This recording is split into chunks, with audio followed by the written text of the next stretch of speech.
कूटनीति और शतरंज में पुतिन को कोई मात नहीं दे सकता है। और प्रिगोजिन ने खुद अपने लिए मौत का कुआं अब खोद लिया है। पुतिन ने वैगनर चीफ को ऐसे इलाके में भेज दिया जहां उसके एक तरफ मौत और दूसरी तरफ खाई है। मुश्किल हालात को पुतिन कैसे अपने फायदे में इस्तेमाल कर लेते हैं, इसका सबसे बड़ा उदाहरण वैगनर का विद्रोह है।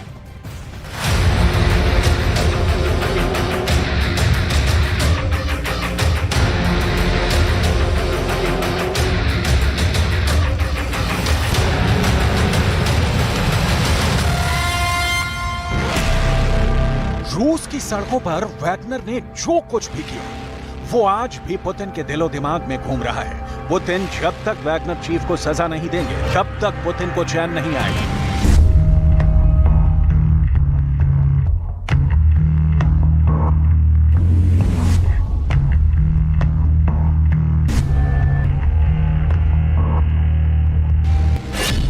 पुतिन ने बेहद चालाकी से पहले तो वैगनर चीफ और उसके लड़ाकों को रूस से बाहर किया और बेलारूस में भेज दिया, और अब वैगनर चीफ के खिलाफ पुतिन ने बेहद खतरनाक बयान जारी कर दिया है।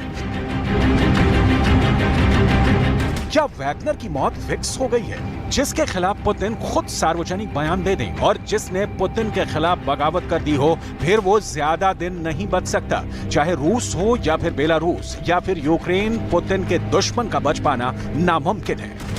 ये जानकर आपको हैरानी होगी कि वैगनर बेलारूस के अंदर जिस कमरे में रह रहा है उसमें एक भी खिड़की नहीं है। आखिर ऐसा क्यों है?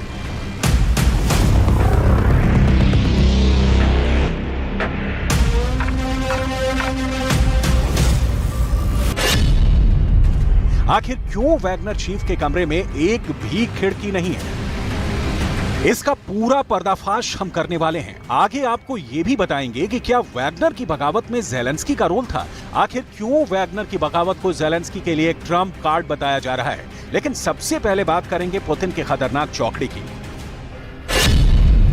ये है पुतिन की चौकड़ी, जिसमें पहले नंबर पर हैं लुकाशेंको जो बेलारूस के राष्ट्रपति हैं, दूसरे नंबर पर हैं कादिरोव जो पुतिन के सेनापति और चेचन्या स्टेट के चीफ हैं, तीसरे नंबर पर हैं रूस के रक्षा मंत्री सर्गेई शोइगु, और चौथे नंबर पर कभी पुतिन के शेफ येवगेनी प्रिगोजिन का नाम आता था, लेकिन आज प्रिगोजिन इस चौकड़ी से आउट हो चुका है और अब इस तिकड़ी की जिम्मेदारी प्रिगोजिन को ठिकाने लगाने की है।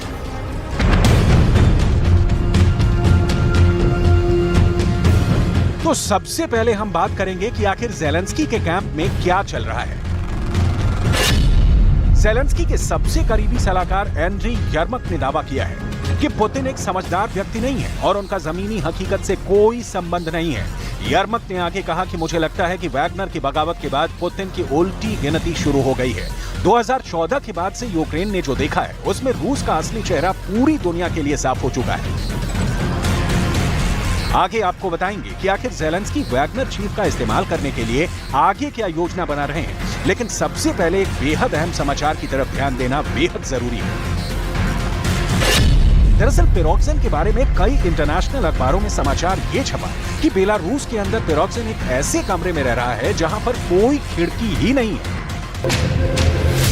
वो प्रिगोजिन जो रोस्तोव के अंदर बड़ी बड़ी डींगे मार रहा था, पुतिन के तख्ता पलट के लिए बयान दे रहा था और रूस के रक्षा मंत्री को भी लगातार धमका रहा था, उसी वैगनर चीफ प्रिगोजिन की हालत इस वक्त काफी पतली हो गई है। वजह यह है कि प्रिगोजिन के अंदर मौत का डर समा गया है। प्रिगोजिन को यह बात अच्छी तरह समझ में आ चुकी है कि अब वो बगावत कर चुका है और दुनिया को दिखाने के लिए भले ही पुतिन ने प्रिगोजिन को माफ कर दिया है और प्रिगोजिन के खिलाफ केस वापस ले लिए हैं, लेकिन असलियत यह है कि अब प्रिगोजिन के पीछे रूस के हिटमैन लग चुके हैं। जैसा कि व्लादिमीर पुतिन का बयान भी सामने आ चुका है, प्रिगोजिन का नाम लिए बिना, लेकिन प्रिगोजिन की तरफ इशारा करते हुए पुतिन ने बयान दिया है कि कुछ धोखेबाज लोग यूक्रेन की सरकार और यूक्रेन के सहयोगियों के हाथों में खेल रहे थे, लेकिन देश इस दौरान एकजुट रहा और दुश्मनों के सारे अनुमान गलत साबित हो गए। वैगनर लड़ाकों ने बहुत संयम से काम लिया, जिसकी वजह से देश में खून खराबा होने से बच गया। इन लड़ाकों ने गृह युद्ध बचा लिया।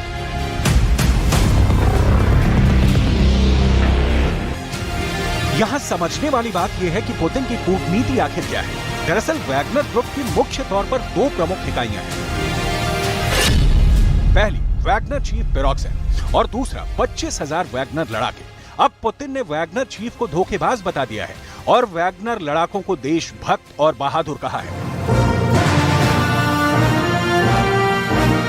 मतलब साफ है, पुतिन चाहते हैं कि वैगनर फोर्स के अंदर वैगनर चीफ पिरोग्जिन के खिलाफ ही बगावत हो जाए। पुतिन ने पूरा हिसाब किताब रूस के सामने रखा है और ये बताया है कि रूस की तरफ से पिरोग्जिन को कितनी मदद की गई है।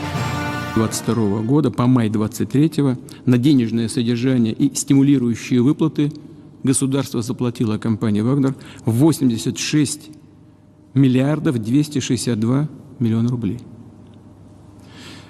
Из них денежное содержание 70 миллиардов 384, стимулирующие выплаты 15 миллиардов 877, страховые выплаты 110 миллиардов 179 миллионов. ये सवाल लगातार रहस्य बना हुआ था कि आखिर क्या वजह है कि पुतिन बार बार वैगनर चीफ के बयान देने के बाद भी बखमूत में मदद नहीं भेज रहे थे। दरअसल पुतिन और उनके करीबियों को यह शक हो गया था कि पिरोग्जिन रूस से आ रही मदद में करप्शन कर रहे हैं। इसका भी संकेत पुतिन ने अपने बयानों से ही कर दिया है। Компания «Конкорд» через военторг при всем том, что само содержание Вагнера было на плечах государства, за год собственник компании «Конкорд» через военторг получил, заработал от государства, поставляя продукты питания и оказывая услуги по питанию в армии, заработал 80 миллиардов рублей.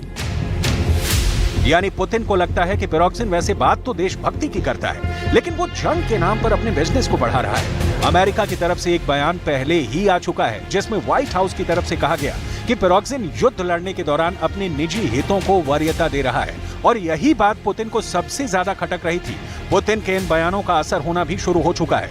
यूक्रेन युद्ध पर बेहद पैनी नजर गड़ाए कई एक्सपर्ट्स ने यह बयान दिया है कि अब वैगनर चीफ वैगनर ग्रुप पर अपनी पकड़ खो चुका है।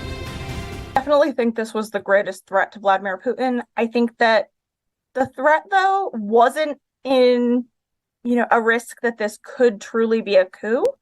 The threat now is the amount of weakness that these events have exposed. सबसे बड़ी बात यह है कि वैगनर ग्रुप दुनिया के 1 दर्जन देशों में फैला हुआ है।